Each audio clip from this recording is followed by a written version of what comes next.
నమస్తే అండి. నమస్తే. బిగ్ బాస్ స్టార్ట్ అవబోతుంది అగ్ని పరీక్ష ఇంకొక 2 రోజులల్ల. సో ఏంటి ఎట్లా ఉండబోతుంది? లాస్ట్ ఇయర్ ఉన్నట్టే ఉంటుందా? లేకపోతే ఈసారి ఇంకేమన్నా ఎక్స్‌పెక్టేషన్స్ హై ఉండొచ్చంటారా? ఎక్స్పెక్టేషన్స్ అయితే హైయే ఉంటాయి. ఎందుకనంటే ఎప్పుడైనా సరే కామనర్స్ తీసుకొని వాళ్ళ షోకి టీఆర్పీ అయితే తీసుకొని వస్తారు కదా. సేమ్ ఇప్పుడు కూడా అంతే. ఏదో అగ్ని పరీక్ష అని చెప్పేసి మళ్ళీ ఇది ఒక కొత్త ట్రెండ్. కొంతమంది అప్పుడే రిజెక్ట్ చేసినట్టు కూడా మనము టీవీలో చూస్తున్నాము. సో ఇప్పుడైతే నాకైతే ఇంట్రెస్టింగ్ అని అనిపిస్తుంది. సో చూడాలి. ఎందుకనంటే పోయినసారి కూడా ఒక కామనర్ బిగ్ బాస్ విన్నర్ అయింది కాబట్టి ఈసారి కూడా ఒక కామనర్ బిగ్ బాస్ విన్ అయితే చూడాలని చెప్పేసి నాకు అనిపిస్తుంది. సో అందరూ ఏమంటున్నారంటే ఇప్పటికి 2, 3 సీజన్ల నుంచి అందరూ కామనర్స్ అయితున్నారు కదా. సో ఈసారి ఖచ్చితంగా సెలబ్రిటీసే అయితారేమో. ఎందుకంటే కామనర్స్ సింపతి పోయింది. సింపతి లేదు ఇక.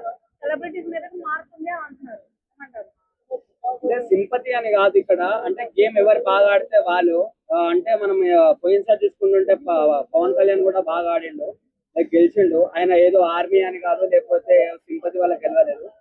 ఆయన ఓన్ టాలెంట్ మీదనే ఆయన గెలిచిందని చెప్పేసి చెప్పుకోవచ్చు. సో ఇక్కడ బిగ్ బాస్ లో అయితే నాకు తెలిసినంత వరకు అయితే ఫేమ్ ఉన్నోళ్ళు ఫేమ్ లేని వాళ్ళు అని ఏం లేదు. అందరికి కరెక్ట్ జరుగుతుందని చెప్పేసి నాకు అనిపిస్తుంది. ఒక్కోసారి ఇండేషన్స్ వల్ల మనకి అది తప్పుగా అనిపించచ్చు అంతే. సో ఉప్పల్ బాలు గారు కూడా ఒప్పుకున్నట్టు తెలిసింది. ఎందుకంటే ఆయననే వీడియో పెట్టారు. మళ్ళీ ఇంకోసారి చూస్తుంటే కనుక లేదు రిజెక్ట్ అయినట్టుగా తెలుస్తుంది. ఇలాగా అంటే ఉప్పల్ బాలన్న నాకు తెలిసినంత వరకు అయితే అంటే ఈ యూట్యూబ్ ప్రకారంగా చూసుకుంటే ఫేమస్ సెలబ్రిటీ ఎవరన్నా అంటే దాంట్లో ది నెంబర్ 1 ప్లేస్ ఎవరికి అంటే ఉప్పల్ బాలన్న. అంటే నేను చిన్న ఉన్నప్పటి నుంచి అయినా సరే ఆయన వీడియోస్ పెట్టి పబ్లిక్ ని ఎంటర్టైన్ చేయడము అలా చేస్తుంది కాబట్టి, సో ఏదో ఒక కంటెంట్ తీసుకొచ్చి చేస్తుంది కాబట్టి చాలా బెటర్ గా అనిపించింది నాకు. సో అలాంటి వాళ్ళకి కంపల్సరీ ఒక ఆపర్చునిటీ అనేది ఉండాలి. ఎందుకంటే వాళ్ళు ఇన్ని రోజులు పడ్డ కష్టం వాళ్ళు బిగ్ బాస్ లో ఇప్పుడు మనం చూడబోతున్నాం కాబట్టి, సో ఎంటర్టైన్మెంట్ ప్రకారంగా వస్తే అన్న ఇరగదీస్తారని చెప్పేసి మనకు తెలుసు. ఏదైనా అంటే బాడీ కట్అవుట్ కూడా చూస్తుంటే కొంచెం లావు ఉంటాడు కాబట్టి ఏదైనా ఏమంటారు దేనికైనా సరే గట్టి పోటీస్తారని చెప్పేసి పర్సనల్ గా నా ఒపీనియన్. సో ఉప్పల్ బాలు లాంటి వాళ్ళు కామనర్స్ వెళ్ళి విన్ అయితే చాలా బాగుంటుంది అని చెప్పేసి ఎస్పెషల్ నాకు అనిపిస్తుంది. సో ఈ సీజన్ ఎవరుంటే వేరే లెవెల్లో ఉంటుంది అనుకుంటారు. గేమ్ పరంగా ఎంటర్టైన్మెంట్ పరంగా ఎవరుంటే బాగుంటుంది? ఎంటర్టైన్మెంట్ ప్రకారంగా అయితే ఇప్పటికైతే రామ్ ప్రసాద్ అన్న అయితే ఉండు.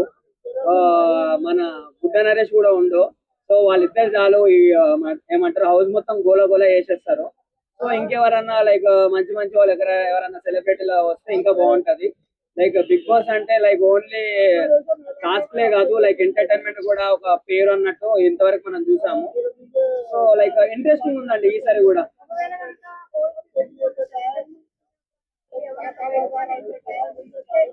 ఎవరు బాగుంటుంది అంటారు? వైల్డ్ కార్డ్ ఎంట్రీ అంటే అమర్దీప్. ఏదైతే మనం పల్లవి ప్రశాంత్ వాళ్ళ సీజన్ లో చూసామో అమర్దీప్ అని వస్తే కూడా చాలా ఫెంటాస్టిక్ అనిపిస్తుంది. ఎందుకంటే వాళ్ళ వైఫ్ కూడా ఈ సీజన్ లో రాబోతుందని చెప్పేసి కొన్ని న్యూస్ అయితే స్ప్రెడ్ అయింది.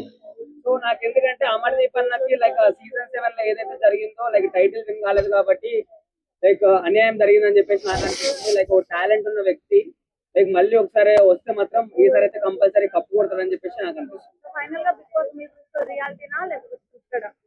స్క్రిప్టెడే, బట్ కొన్ని చూస్తుంటే రియాలిటీ అనిపిస్తుంది.